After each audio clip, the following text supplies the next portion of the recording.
guys. Hey, no one.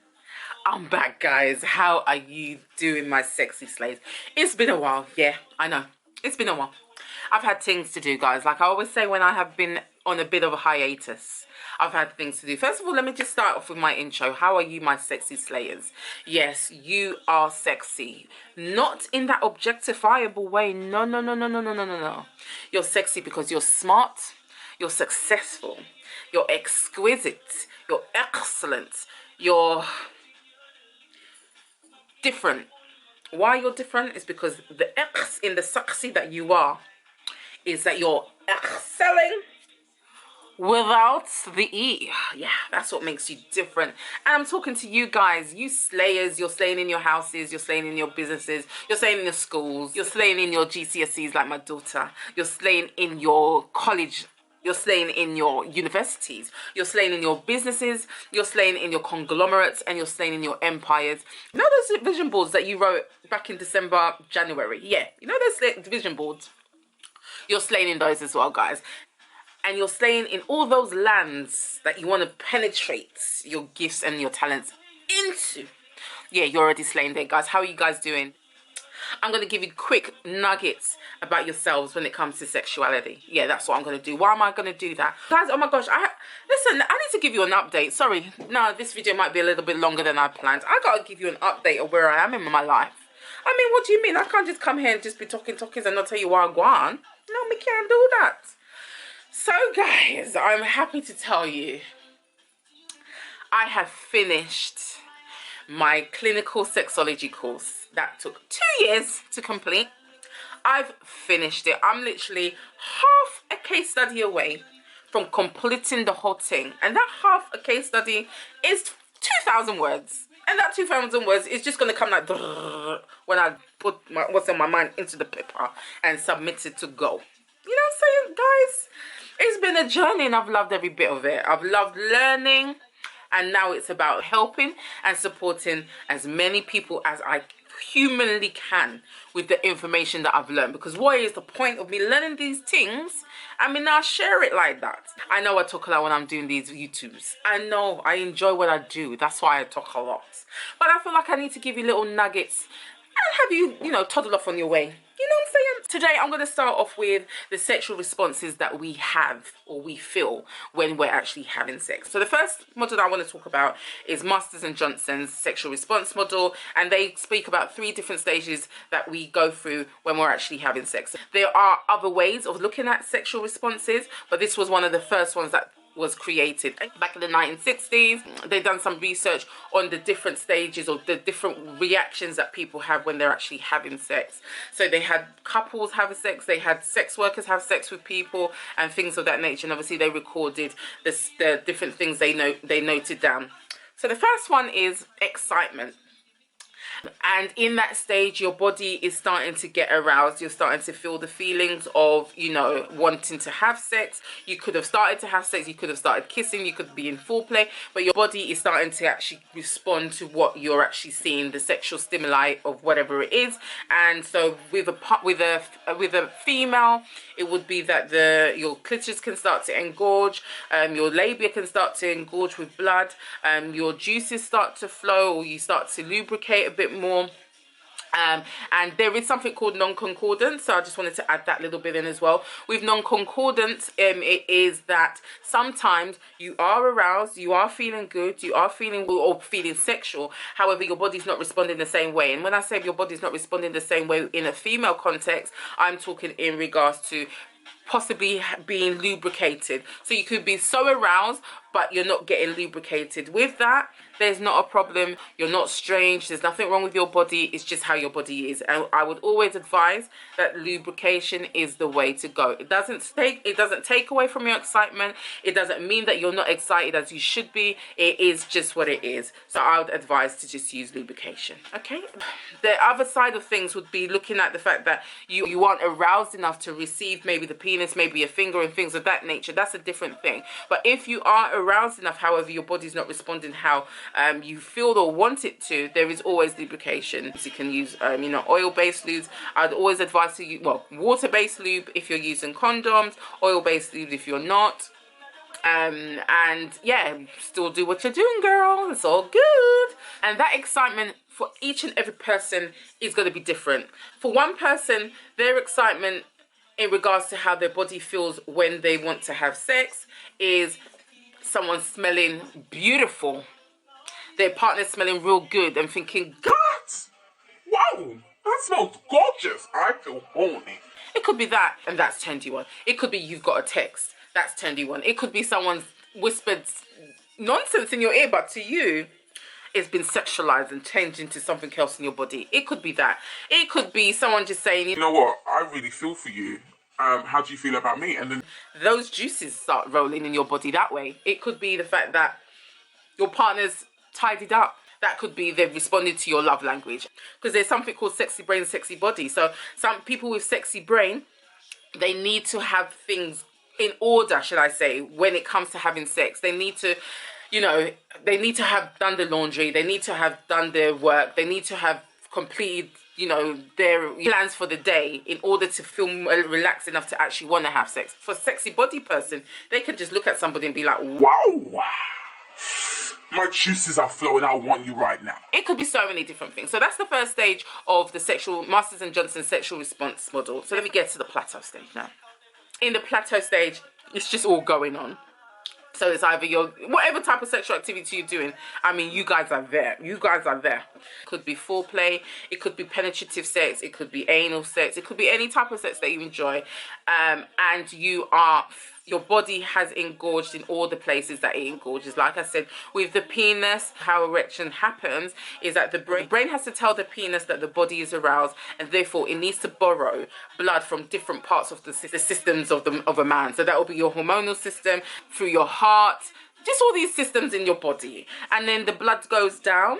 Once the blood goes down there, it gets engorged or it gets trapped in I always get this word wrong, the corpus spongiosum or something like that.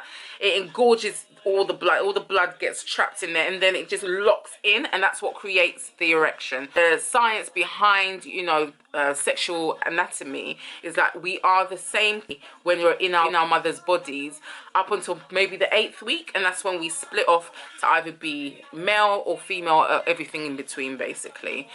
So with the female anatomy, the clitoris will be engorged, it can get hard and can get erect. The blood flows to the minor and major labia as well. In this stage, and even in the excitement stage, sometimes our mind is not on what we're doing. It could be on thinking about what our partner's wanting, thinking about what our partner's needing, thinking about what we're doing, thinking about our performance, thinking about our body. And that is where we become less mindful about what we're feeling. And then it can actually take away from the pleasure of what you're actually feeling. And that's what can then have an, detrimental impact on the pleasure of what you're feeling. And we call that spectatoring. So it's like you're in the scene, but you're like looking at yourself from a bird's eye view and things of that nature. And that's what a lot of my clients actually come to me for. The fact that, you know, when they're actually having sex, they're thinking about anything and everything but what they're actually feeling. And sex is all about being mindful about what you're feeling. If you're not being mindful about what you're feeling, that can create problems within your sexual life, basically. And then we can possibly, if you're this way inclined, you reach the orgasm stage. And for the orgasm, for women, an orgasm can come between, literally, when you're having partnered sex, it could be from between 15 minutes to 25 minutes, give or take a few minutes on each side. And for a man, it could be between 5 and 20 minutes, give or take from each side. It all depends on what's actually going on in that sexual activity. If both people's needs and wants and desires and likes are actually being catered for, then definitely orgasm can come quicker. But sometimes some people come to me because, you know, they feel that they're taking too long to orgasm, and again, that will sometimes create a sense of spectatoring and thinking, oh gosh, I'm taking too long, my partner's going to be tired, whereas the partner hasn't said anything. But at the same time, sometimes the partner's also thinking, oh gosh, I'm not doing the right things to please this person, and that could create spectatoring from their side of things. So there's just so many things that can happen when it comes to sex. But once you are aware of what you enjoy and what things how your body responds, that that time in terms of reaching an orgasm, if that is one of your goals, can be lessened. But at the same time, sex is great, and if you are mindful about what you're feeling throughout every stage of your sexual encounter, an orgasm might not be the top thing that you're actually gunning for, but sometimes we overlook everything that we're doing within the sexual encounter to that goal of hitting that orgasm. And I always say this to my clients: when you're watching football, especially to the men, it really hits well with men. When you're watching football, there is a team, and the team is kicking the ball to each other before they get to the goal. If you look at the passing the ball to each person as the different activities that you're having in sex, and be mindful of how you're feeling in those activities, the goal doesn't necessarily have to always be an orgasm.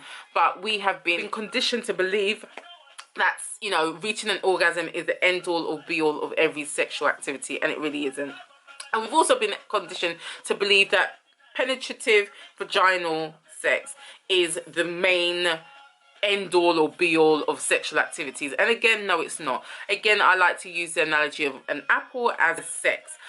So the apple itself represents sex. Every bite that you take from the apple is the different things that you like in sex. That could be kink, that could be penetrative sex, that could be foreplay, that could be whatever it is, every bite. And in the middle, usually societal constructs would make us think that the middle of the apple is the penetrative penis and vagina type of sex. And no, it's not. It's the person itself. It's the person themselves. What that person likes. For me, is the person, and everything around it is what you enjoy in sex. So it's about being mindful of all those things that you enjoy for your sex to have the best sex possible, basically. I hope I'm making myself clear right here. Anywho, once we orgasm, or if that's one of our goals, the next stage for men is that they go through a refractory period where they have to, by biological standards or biological rules or biological ways of how it is, they have to kind of rest. So that refractory period is known as the resolution stage. That's where all the blood that has been borrowed from different parts of the body goes back to those parts of the body.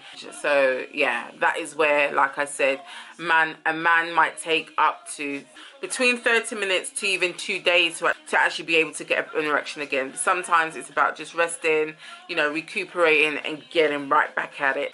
That's when you sometimes see that the guy wants to sleep, maybe wants to talk, maybe he wants to do some foreplay, maybe still wants to please their partner if the partner hasn't come, and things of that nature. With women, I mean, women's refractory period within the resolution stage is a lot more shorter. It can be resolved within 2-3 minutes, or if you also need a rest, you need a rest. What can I say? We could go again in 1 minute if we wanted to. We could if we really wanted to. So yeah, with women, our refractory period is a lot shorter, and that's why we can, you know, have sex 1 minute and then be ready to go in the next minute. It is what it is. If you've got a problem, speak to the creator, don't speak to me. What can I say about that? So that's what's called the resolution stage, and it's also the refractory period. However, in that respect, you know, I think I've spoken about this in my other videos. You know, a vulva-owning person has over 8,000 nerve endings when it comes to their sexual anatomy, and for a man, they have 4,000. And so it's like, even in that respect, there is something called the orgasm gap. And that orgasm gap talks about, there's a higher percentage of men that will tend to come when it comes to having sex to women. And, you know, that's only because from learning and understanding what's been going on for most of my clients, is the fact that, you know, sometimes some women don't know what they like, women don't know what they enjoy, some women are not being constant, or some women's needs and wants when it comes to sexual activities have not been focused on, and the focus is more on men. And again, that comes from the notion of being told from when we were young that, you know, sex is for men, and sex is, you know, only should be pleasing to men. And with that pressures of a man even feeling like, you know, oh my gosh, I'm a man, I should love sex, I should always want to have sex, I should always have, I should be always able to please my partner. When there is a friction where, you know, that is not actually happening, that can create a lot of problems. But like I'm saying, it is to do with, you know, knowing about yourself in order to take into your partner's sex and to make your partner's sex better. And that will be through getting to know yourselves. I'm going off on a tangent, guys. Like I said, this was meant to be about the Masters and Johnson's sexual response model of 1960 or something like that. I hope you've learned something today, guys. I'm gonna love you and leave you. I'm gonna keep it nice and short. Like, don't forget to like, comment, share, subscribe. No long things now, guys. No long things. Like, comment, share, subscribe. What like I said, I want this to be nice and short. Do you think about what I've been talking about today? Do you see yourselves in any of those stages? Do you relate to any of the things that I've spoken about today? How do you see the sexual response model? Have you learned something today? Tell me. Let me know in the description box, guys. You can follow me on all my social media platforms, guys. Sex Talk with Seals on IG, TikTok, Twitter, Facebooks, everywhere, guys. Just find me. I gotta go. Take care. Stay blessed. Bye.